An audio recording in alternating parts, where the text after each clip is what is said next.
नमस्कार. या दीपावलीच्या सर्वांना खूप खूप शुभेच्छा.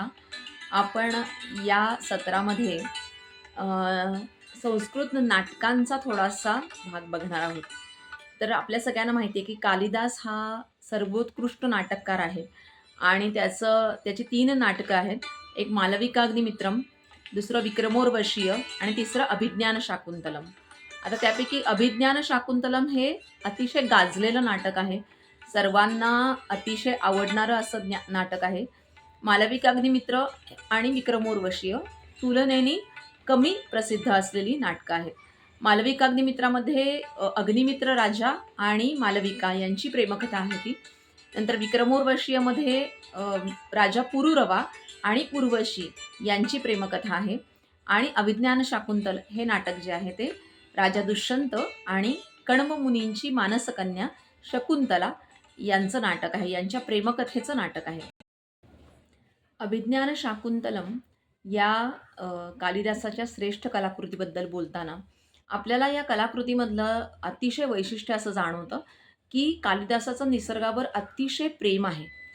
त्याचप्रमाणे जरी हे नाटक शृंगार रसप्रधान असलं, शृंगारिक वर्णनं असली, तरीसुद्धा कुठेही संयम सोडलेला नाहीये. म्हणजे ती वर्णनं वाचताना डोळ्यासमोर आणताना कुठेही आपल्याला संकोच होत नाही. तो शृंगार रस प्रधान असला तरी, असं प्रकारचं वर्णन या नाटकांमध्ये आहे.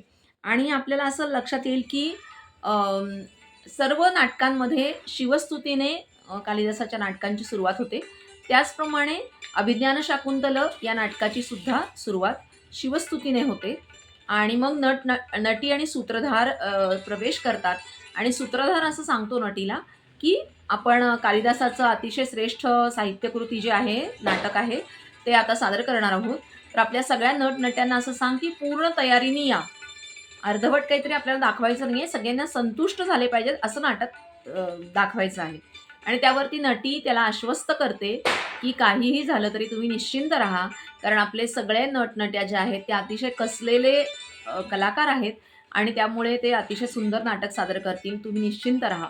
आणि त्यावेळेस सूत्रधार असं तिला सांगतो की आपल्याला फक्त सामान्य लोकांना संतुष्ट करायचं नाहीये, तर जे विद्वान लोकं आहेत आणि त्याचप्रमाणे जे अशिक्षित लोकं आहेत, या सगळ्यांना म्हणजे सर्व स्तरातल्या लोकांना आपल्याला संतुष्ट करायचं हे नाटक दाखवून आणि योग्य त्या पद्धतीनेच ते नाटक सादर व्हायला हवं. अशा प्रकारची ही नाटकाची सुरुवात होते आणि मग प्रवेश होतो अतिशय देखण्या, रुबाबदार अशा दुष्यंत राजाचा. हा जो राजा आहे तो रथावर आरूढ झालेला आहे. कशासाठी? तर तो शिकारीसाठी निघालेला आहे. दुष्यंत राजाला शिकारीचा अतिशय वेड आहे, नाद आहे आणि जसा तो पराक्रमी आहे, तसाच तो रसिक आहे अतिशय आणि त्याच्यामुळे हा शिकारीला निघालेला आहे. त्या काळामध्ये अरण्याचे 2 प्रकार होते. एक जे अरण्य होतं ते हिंस्र पशु, वेगवेगळे प्राणी आणि अशा पद्धतीने आपापल्या स्वभावानुसार ते वागायचे, अशा पद्धतीचं अरण्य होतं. आणि दुसरं जे अरण्य त्याला तपोधन असं म्हणतात. ते तपस्वी लोकांचं राहण्याचं ठिकाण होतं. तिथे त्यांचे आश्रम व्यवस्था असायची. तिथे शिकायची लोकं आणि हे जे हिंस्र पशु आणि प्राणी सगळेच प्राणी होते, ते या ऋषीमुनींच्या आज्ञेनी वागायचे. अशा पद्धतीचं हे तपोधन आहे आणि राजा दुष्यंताला ही कल्पना नाहीये की आपला जो रथ आहे तो अनावधानाने या तपोधनामध्ये शिरलेला आहे आणि आपण तपोधनातल्या प्राण्यांची शिकार करायला एका हरणाच्या मागावर आहे तो. आणि ते हरिण सारखं त्याच्या डोळ्यासमोर येतंय, परत नाहीसं होतंय, परत डोळ्यासमोर येतंय, परत नाहीसं होतंय. आणि तेव्हा हा दुष्यंत राजा म्हणतो की सारथ्याला की "अरे पटपट पळव रथ, कारण मला ते हरिण अतिशय सुंदर आहे आणि त्याची शिकार करायची इच्छा आहे." आणि तेव्हा तो सारथी असं म्हणतो की "हा जो भाग आहे तो उंच सखल भाग आहे, त्यामुळे आपला रथ थोडा हळू चाललाय. पण आता मी सखल भाग आल्यानंतर किंवा स्थिर भूमी आल्यानंतर काय म्हणूया सपाट भूमी आल्यानंतर बघा कसा रथ पळवतो आणि तुमची शिकारीची इच्छा पूर्ण करतो."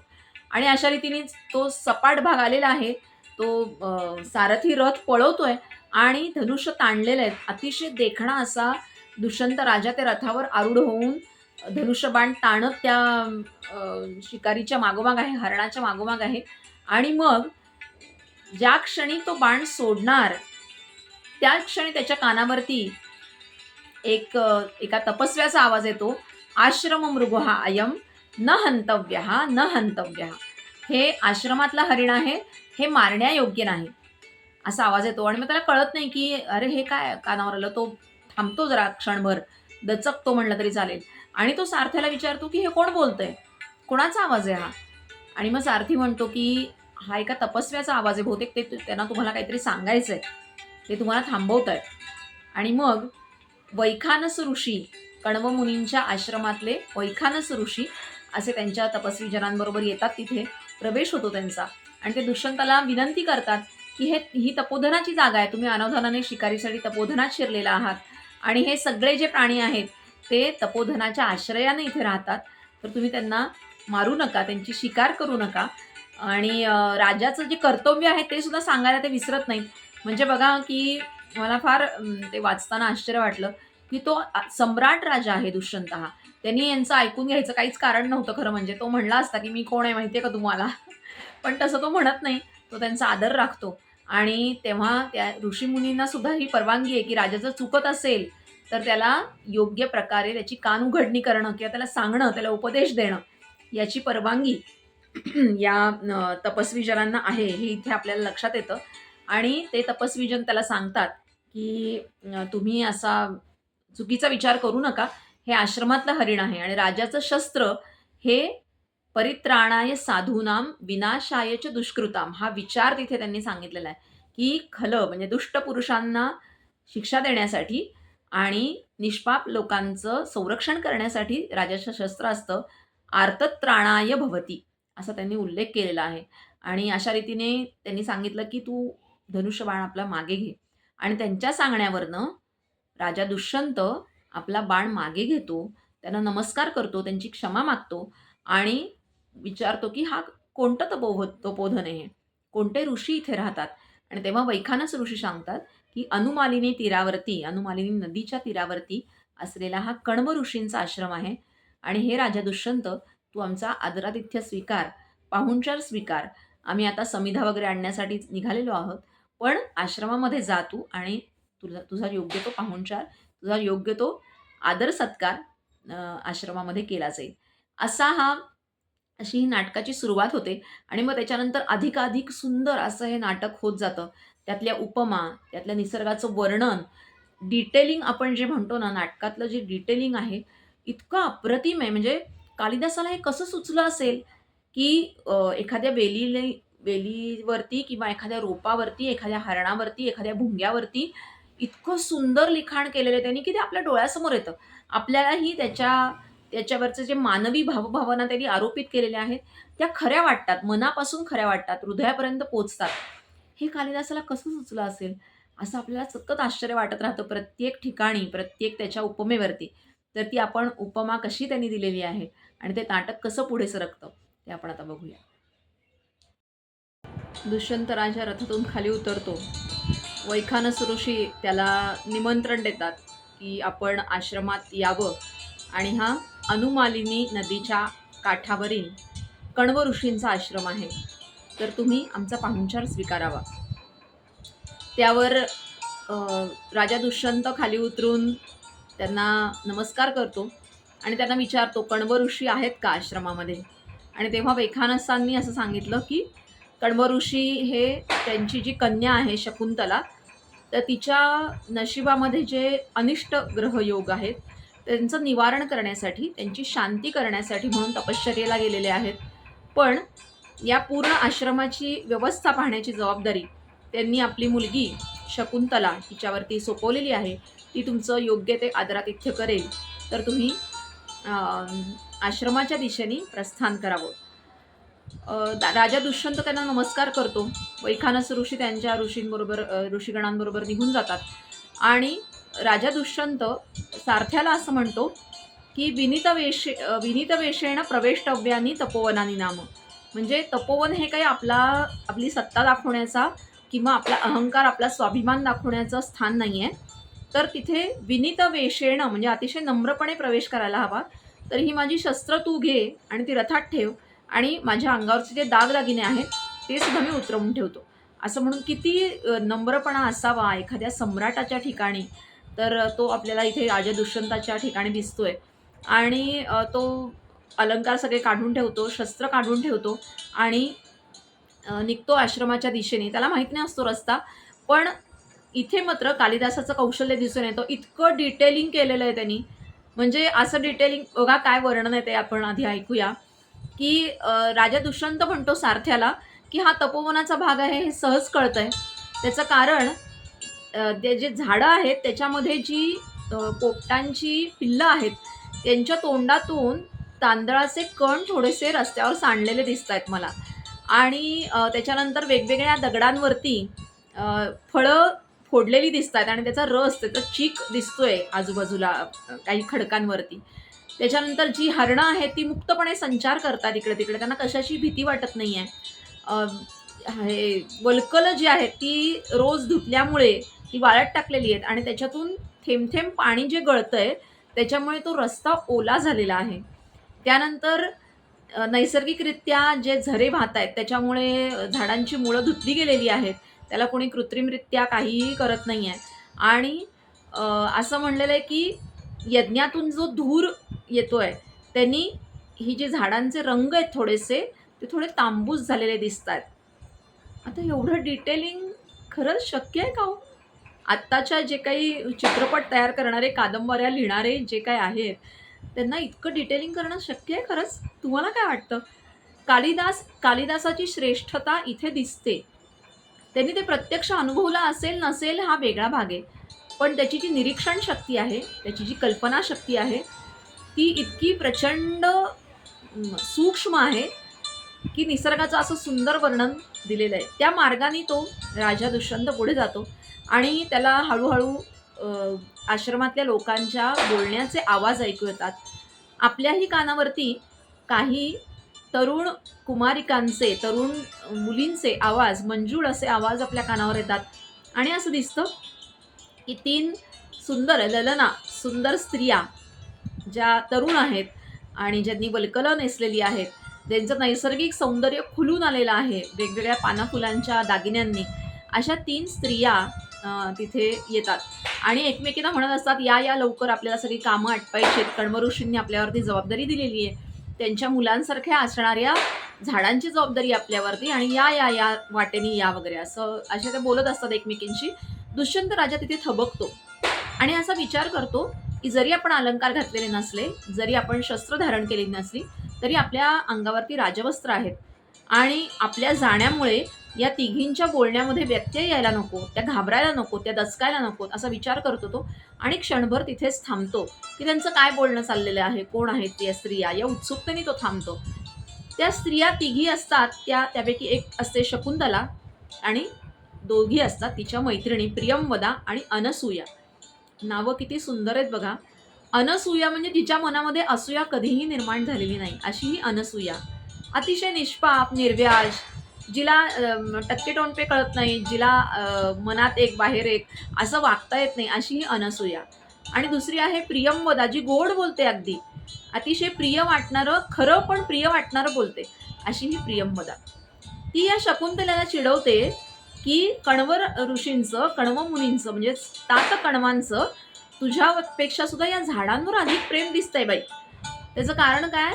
तर तुझ्यासारख्या सुकोमल, अतिशय सुकुमार कांती असलेल्या अ, मुलीकडे त्यांनी या झाडांचं संरक्षण करण्याची, झाडांचं जोपासन करण्याची जबाबदारी सोपवलेली आहे. अशी असं दिसतंय मला. त्यामुळे मी असा तर्क काढते, की कण्व ऋषींना तुझ्यापेक्षा त्या झाडांवर जास्त प्रेम वाटतंय. आणि त्यावर ती शकुंतला म्हणते, की "नाही गं, असं काही नाहीये. त्याचं कारण काय? मी काय कण्व ऋषींनी माझ्यावरती जबाबदारी दिली आहे, बाबांनी माझ्यावर जबाबदारी दिली आहे म्हणून मी या झाडांचं संरक्षण आणि त्यांचं संगोपन करत नाहीये. तर मलाही तेवढीच प्रिय आहेत ही झाडं, कारण ती माझ्याबरोबर बागडली आहेत, माझ्याबरोबर वाढली आहेत, मला सांभाळलंय त्यांनी, माझ्या भावना जाणून घेतल्यात, माझ्याबरोबर मोठी झाली आहेत. मी जशी तरुण झाले ना, तशी ही झाडं पण माझ्याबरोबरच तरुण झालेली आहेत. तर त्यामुळे मला अगदी सहोदराप्रमाणे, सहोदर हा शब्द वापरलेला आहे कालिदासाने तिथे. सहोदर ह्याचा अर्थ भावंड. माझ्या भावंडाप्रमाणे ती मला प्रिय आहेत आणि म्हणूनही मी त्यांची काळजी घेते.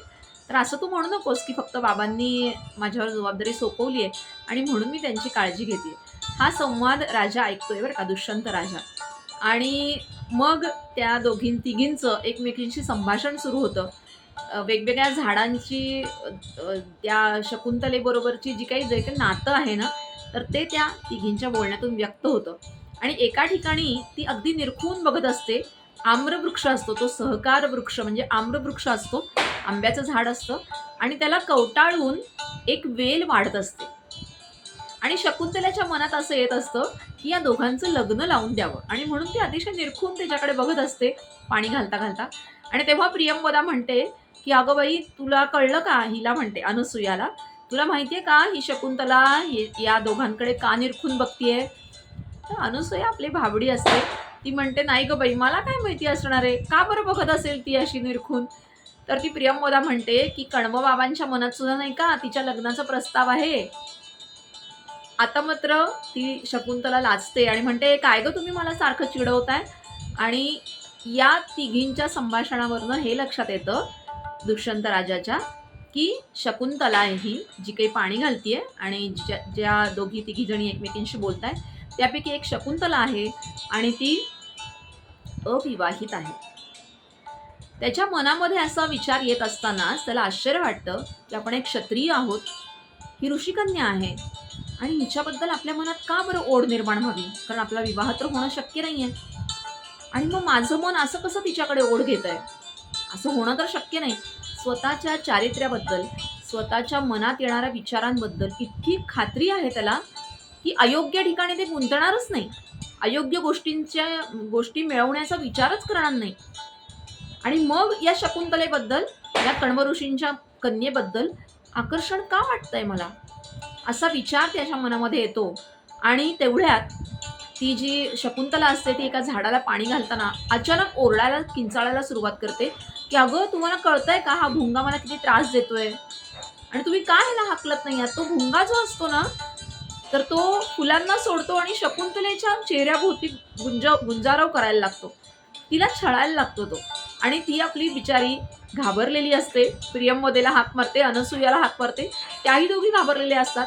त्यात प्रियंवदा जरा खोडसाळ दाखवली आहे आणि ती म्हणते, की "अगं आम्हाला कशाला हाक मारतेस तू? आम्ही काय करणार आहोत? आम्ही थोडीच तुला वाचवू शकणार आहोत. तू दुष्यंत राजाला हाक मार." आता ह्याच्यामध्ये दुष्यंताचा काही संबंध नाही आहे खरं म्हणजे. पण त्या प्रदेशाची जबाबदारी राजा म्हणून दुष्यंतावर आहे आणि म्हणून ती म्हणते, की "तो तुझं रक्षण करेल. त्यामुळे तुला पाहिजे असेल तर तू दुष्यंताला बोलव ना, तुला वाचवायचं असेल तर." आणि त्यावर ती शकुंतला म्हणते, "काय गं तुम्ही असं करताय? अजिबात असं चालणार नाही. मला वाचवा या भुंग्यापासून." आणि पुन्हा पुन्हा प्रियंवदा म्हणते, की "मग तुला वाचवायचं असेल तर आम्ही काय करू शकणार आहोत? आम्ही सुद्धा तुझ्यासारख्या तरुण मुलीच आहोत आणि आम्हाला पण भीती वाटते त्या भुंग्याची, तर तू दुष्यंताला बोलव."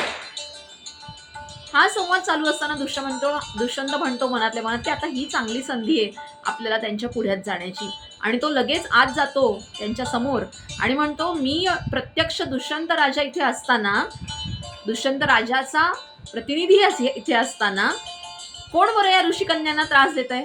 असं म्हणून तो धाडकन पुढे जातो, त्या भुंग्याचं निवारण करतो. त्या तिघी एकदम बावरून मागे सरकतात आणि दुष्यंत राजा बघतो, की अतिशय सुंदर अशी ही जी मुलगी आहे, ती सुद्धा घाबरून गेलेली आहे. पण त्या तिघी जणी त्याच्याकडे बघतायत, की कोण आहे हा? अतिशय देखणा असलेला, राजबिंडा असलेला, राजवस्त्र परिधान केलेला असा कोण आहे हा? आणि मग ती प्रियंवदा धाडसाने म्हणते, की "तुम्ही आता इथे आलेला आहात, तर मी तुम्हाला एक प्रश्न विचारू का?" तर तो म्हणतो, "हो, विचारा ना." इतकं सुंदर संभाषण आहे ना, म्हणजे एखादी कुलीन स्त्री, अतिशय चांगल्या विचारांची स्त्री, संस्कार झालेली स्त्री कशी बोलेल? तर तशा पद्धतीने ती बोलते, की "कोणत्या देशाचे नागरिक तुमच्या विरहाने दुःखी झालेले आहेत?" तिला विचारायचं असतं, "तुम्ही कुठून आलेला आहात?" पण ती विचारते काय? तर "कोणत्या देशाचे नागरिक तुमच्या विरहाने दुःखी झालेले आहेत, हे आपण मला सांगाल का? कोणत्या कुलाला तुम्ही भूषित केलेलं आहे, हे आपण मला सांगाल का?" आणि तेव्हा दुष्यंत राजाच्या मनात विचार येतो, की आपण जर असं सांगितलं, की मी दुष्यंत राजा आहे, तर ते अजूनच बिचकून जातील आणि म्हणून तो असं सांगतो, की मी दुष्यंत राजाचा एक सेवक आहे. त्यांनी नेमलेला आहे. ऋषीजनांचं सगळं नीट चाललंय ना, यज्ञविधी वगैरे सगळे नीट चाललेत ना, त्यांना संरक्षण आहे ना, त्यांना कोणी त्रास देत नाहीये ना, हे बघण्यासाठी म्हणून मला त्यांनी नेमलेलं आहे आणि म्हणून मी इथे आलेलो आहे. आणि मग तो म्हणतो, आता मी तुम्हाला प्रश्न विचारू का? अतिशय नम्रपणे विचारतो तो. प्रियंवदा म्हणते, विचारा. आणि तेव्हा तो असं म्हणतो, की माझ्या माहितीप्रमाणे कण्व ऋषी हे आजन्म ब्रह्मचारी आहेत. आणि मग कसं काय? म्हणजेच त्याला विचारायचं असतं, की शकुंतला त्यांची मुलगी आहे असं सगळेजण म्हणतायत. हे कसं काय? आणि तेव्हा प्रियंवदा म्हणते, की "हो, मी तुम्हाला ह्याची गोष्ट सांगते, की ही कण्व ऋषींची मानसकन्या आहे. ती त्यांची मुलगी नाही." हां, म्हणजे आपल्या मनामध्ये येणारे जे विचार होते शकुंतलेबद्दल, ते कदाचित योग्य असावेत. आपल्या मनामध्ये जे आकर्षण निर्माण झालं, ते योग्य असावं. पण तरीही शकुंतला कोण आहे? याची उत्सुकता असते त्याला. आणि म्हणून मग प्रियंवदा असं म्हणते, "तुम्हाला विश्वामित्र ऋषी माहिती आहेत का?" तर ते विश्वामित्र ऋषी जेव्हा तपश्चर्या भरपूर करत होते आणि तेव्हा इंद्राच्या मनामध्ये इंद्रपदाबद्दल भीती निर्माण झाली आणि तेव्हा एक अप्सरा त्यांनी इथे पाठवली.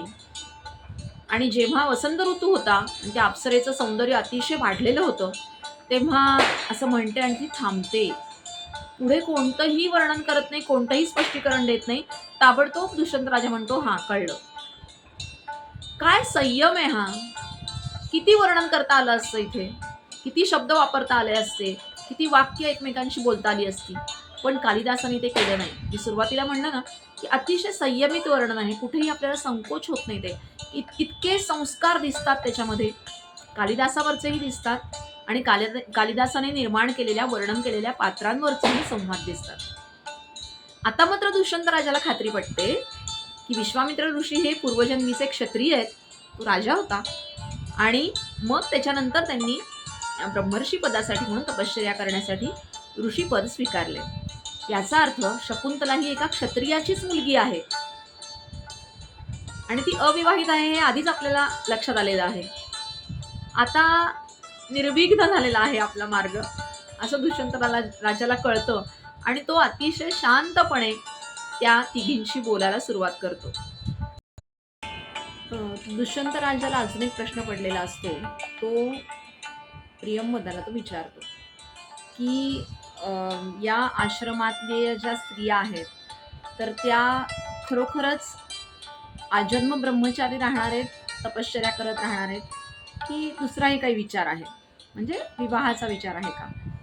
प्रियंवदाला खरं सांगायचं तर त्याच्या मनातलं कळलं असावं, असा इथे कालिदासाने थोडंसं ती चलाख दाखवलेली आहे ती प्रियंवदा. आणि त्यामुळे ती सांगते, की नाही, आम्ही दोघी तर ब्रह्मचारी व्रताचं पालन करणार आहोत आजन्म. पण शकुंतलेचा मात्र विवाह करावा अशी बाबांची इच्छा आहे, म्हणजे तात कण्वांची इच्छा आहे आणि तिच्या पित्याचीही इच्छा आहे. आणि त्यामुळे तिचा विवाह तर योग्य वर बघून होणार आहे. आता मात्र राजाला खात्री पटते, की आपल्याला जिच्याबद्दल लोभ निर्माण झाला, जिच्याकडे पाहता क्षणी आपल्याला असं वाटलं, की ही पत्नी म्हणून आपल्यासाठी योग्य आहे किंवा आपण जिच्या प्रेमात पडलो आहोत आत्ता, तर ती आपल्याला विवाह करण्यायोग्य आहे सगळ्याच दृष्टीने. एक तर ती अविवाहित आहे, दुसरी म्हणजे ती ऋषिकन्या नाही, ती क्षत्रिय कन्या आहे आणि तिच्या वडिलांचा, तिच्या पालकांचा असा हेतू आहे किंवा मनोदय आहे, की तिचं लग्न करावं. आता तो निश्चिंत होतो आणि प्रियंवदेला हे सगळं संभाषण चालू असतं आणि मग ती जी शकुंतला असते ती थोडीशी लाजते, कारण तिच्या विवाहाच्या संदर्भातलंच हे सगळं बोलणं चाललेलं असतं आणि म्हणून ती म्हणते, की "काय गं तू परक्या पुरुषासमोर हे माझं विवाहाचं सगळं काढलेलं आहेस? मी तर आता जाते बाबा. मला नाही हे काही हँडल करता येत, ते सहन होते." आणि मग ती जी प्रियंवदा असते ती म्हणते, की "असं कशी तू जाशील? मी तुझ्या 2 झाडांना पाणी घातलेलं आहे. त्याचं कर्ज आहे तुझ्यावरती आणि त्यामुळे त्या ऋणातून मुक्त झाल्याशिवाय काही तुला जाता येणार नाही. माझ्याही 2 झाडांना तुला पाणी घालावं लागेल." आणि मग राजा म्हणतो शकुंतलेची बाजू घेऊन, की "काय त्या बिचारीला तुम्ही त्रास देताय? किती थकली आहे बघा ना ती. तिचे खांदे पडलेले आहेत. तिच्या कपाळावरती घामाचे बिंदू जमा झालेले आहेत. तिच्या ज्या केसांच्या बटा आहेत त्यासुद्धा अस्ताव्यस्त झालेल्या आहेत. आणि जर तुम्हाला हवं असेल तर ही अंगठी घ्या माझ्या बोटातली आणि हिला ऋणमुक्त करा. मी तिचं कर्ज फेडायला तयार आहे." तर ती प्रियंवदा आणि अनसूया त्या अंगठीकडे बघतात. त्याच्यावरती दुष्यंत राजाची राजमुद्रा असते आणि त्या चपापतात जरा, की आपण हे जास्तच ढिटाई केली की काय या अर्थाने. आणि ते चपापणं राजा दुष्यंताला कळतं आणि तो म्हणतो की तुम्ही घाबरू नका, ही राजाने उपहार म्हणून मला दिलेली अंगठी आहे. त्यामुळे तुम्ही निस्संदेहपणे ही अंगठी तुम्ही घेऊ शकता आणि तिला ऋणमुक्त करू शकता शकुंतलेला. आणि तेव्हा त्या दोघी जणी म्हणतात की आम्ही काय करणार आहे ही अंगठी घेऊन? तुमच्या केवळ शब्द ऐकले आणि ती ऋणातून आम्ही तिला मुक्त केलेलं आहे. आणि मग ती शकुंतला मात्र जात नाही तरी सुद्धा, कारण ती निघालेली असते ना आणि प्रियंवदांनी तिला अडवलेलं असतं की तू माझं ऋण आहे तुझ्यावरती वगैरे म्हणून. आणि मग शकुंतला काही जातच नाही. तरी सुद्धा ती तिथेच थांबलेली आहे. आणि मग प्रियंवदा म्हणते, "आता तू का जात नाहीयेस?" म्हणजे मिश्किलपणेच म्हणते ना. तिला कळलेलं आहे शकुंतलेच्या मनात काय चाललेलं आहे दुष्यंताला बघून. दुष्यंतालाही काय तिच्याबद्दल वाटतंय हेही प्रियंवदेला लक्षात आलेलं आहे. आणि त्यामुळे ती शकुंतलेला म्हणते, "आता तू ऋणातून मुक्त झालेली आहेस. आता तू जात का नाहीयेस? निघाली होतीस ना तू परत." आणि तेव्हा शकुंतला म्हणते, की "तुला काय करायचंय? आता मी तुझ्या ऋणातून मुक्त झाली आहे. मला जेव्हा पाहिजे तेव्हा मी जाईन." असं त्या मैत्रिणींचं संभाषण चालू आहे. आणि तेव्हा राजाच्या मनात असं येतं, की जसं माझ्या मनामध्ये हिच्याबद्दल प्रेमभावना निर्माण झालेली आहे, तशीच शकुंतलेच्या मनात सुद्धा असं काहीतरी असेल का? त्याचं कारण त्याला लक्षात येतं, की ती जरी प्रत्यक्ष आपल्याकडे बघत नसली, तरीसुद्धा ती खाली बघून आपलं बोलणं अतिशय लक्षपूर्वक ऐकतीये. आणि जरी ती आपल्याला अ, उद्देशून प्रत्यक्ष डोळ्यात डोळे घालून बोलत नसली, तरी तिचं पूर्ण लक्ष आपल्या बोलण्याकडे आहे. आपल्याकडे ती अधूनमधून बघून न्याहाळून बघतीये. हे त्या दुष्यंताच्या लक्षात आलेलं असतं आणि ते खरं तर प्रियंवदेच्याही लक्षात आलेलं असतं. अनुसूया त्या मनाने साधी भोळी दाखवलेली आहे, त्याच्यामुळे तिच्या काही ते लक्षात येत नाही. आणि मग अचानक एक अशी अनाउन्समेंट ऐकू येते आपल्याला, की "हे आश्रमवासियांनो, राजा दुष्यंत शिकारीसाठी आलेला आहे आणि त्याच्या रथामुळे धुळीचे लोट उठतायत. त्याच्या रथाच्या आणि सैनिकांच्या कलकलाटाने सगळा परिसर दणाणून गेलेला आहे आणि त्यामुळे एक हत्ती बिथरलेला आहे. तर तुम्ही लवकरात लवकर आपापल्या कुट्यांमध्ये जा आणि आपल्या पर्णकुटीला आणि स्वतःला सुद्धा त्याचा जीव वाचवा." आणि या आकाशवाणीमुळे किंवा या अनाउन्समेंटमुळे राजा दुष्यंत सुद्धा अस्वस्थ होतो, की आपल्या रथांमुळे आपल्याला शोधायला बाहेर पडलेल्या सैनिकांमुळे या पूर्ण आश्रमवासियांचं जीवन सगळं कसं अस्ताव्यस्त झालेलं आहे हे त्याच्या लक्षात येतं. आणि तो सगळ्यांना असं सांगतो, की "तुम्ही घाबरू नका." प्रियंवदा आणि अनसूया पण म्हणतात, की "आर्या गौतमी आपली वाट बघत असेल, ती घाबरून जाईल, आपण तिघी जणी तिथे नाही आहोत." तर राजाला ती म्हणते, की आम्हाला आता जायला पाहिजे परत पर्णकुटीमध्ये. आणि तो सुद्धा राजा दुष्यंत म्हणतो, की "मी जे काही झालेलं आहे ते मी सगळं निस्तरतो. तुम्ही काही घाबरू नका. तुम्ही शांतपणे पर्णकुटीत जा आणि माझे सैनिक आणि माझ्या रथांमुळे कोणताही जीवनात तुमच्या व्यत्यय येणार नाही. आश्रमातल्या लोकांना हानी पोहोचणार नाही याची मी काळजी घेतो." आता प्रियंवदा आणि अनुसूया तर जातात, पण शकुंतलेचा पाय तिथून निघत नाहीये. दुष्यंताचाही तिथून पाय निघत नाहीये. जरी त्याचं शरीर म्हणतंय, की "आता तू कर्तव्याकडे जायला पाहिजेस, राजा म्हणून तुझं कर्तव्य केलं पाहिजेस, आश्रमवासियांना भयमुक्त केलं पाहिजेस, आपल्या सैनिकांना रोखलं पाहिजेस." तरी सुद्धा त्याचं मन मात्र त्या शकुंतलेच्या इथेच अडकलेलं आहे. आणि शकुंतला सुद्धा म्हणते आपल्या मैत्रिणींना, की "अगं तो नवीन दर्भाचा जो अंकुर आहे ना, तो माझ्या पायाला टोचलाय. त्यामुळे तो मी काढते आणि आलेच मी तुमच्या पाठोपाठ. आणि माझा पदर आहे म्हणजे वल्कल जे आहे, ते सुद्धा एका काटेरी झुडपामध्ये अडकलेलं आहे. ते मी काढते आणि लगेच मी तुमच्या पाठोपाठ येते." आता हे खरंच अडकलंय का? तर नाही अडकलेलं. न अडकलेलं वल्कल काढण्यासाठी म्हणून ती थांबते. आता त्याला किती वेळ लागला असेल? तिच्या मर्जीने वेळ लागलाय शेवटी. कारण अडकलेलंच नाहीये ते मुळात. तिला दुष्यंताला डोळे भरून बघायचंय. परत कधी भेट होईल न होईल तिला माहिती नाहीये. हा खरंच कोण आहे? राजा आहे दुष्यंत? का त्यांनी नेमलेला अधिकारी आहे? त्याचीही तिला खूण पटलेली नाहीये अजूनही. आणि राजा दुष्यंताला मात्र माहिती आहे, ही क्षत्रिय कन्या आहे. ती विवाह करण्यायोग्य आहे, अतिशय सुंदर आहे, चाणाक्ष आहे, बुद्धिमान आहे आणि आपण तिच्याशी विवाह करू शकतो, हे त्याच्या लक्षात आलेलं आहे. आणि तोही तिच्या प्रेमात आहे, तीही त्याच्यात अडकलेली आहे. आणि अशा ठिकाणी पहिला अंक अभिज्ञान शाकुंतलचा पहिला अंक संपतो. प्रेक्षकांची उत्कंठा शिगेला पोचते, की कसा त्यांचा विवाह होणार. कण्व ऋषी तर आश्रमात नाही आहेत, मग कशा पद्धतीने ही कथा पुढे जाणार. असा हा पहिला अंक संपतो आणि दुसऱ्या अंकाला सुरुवात होते.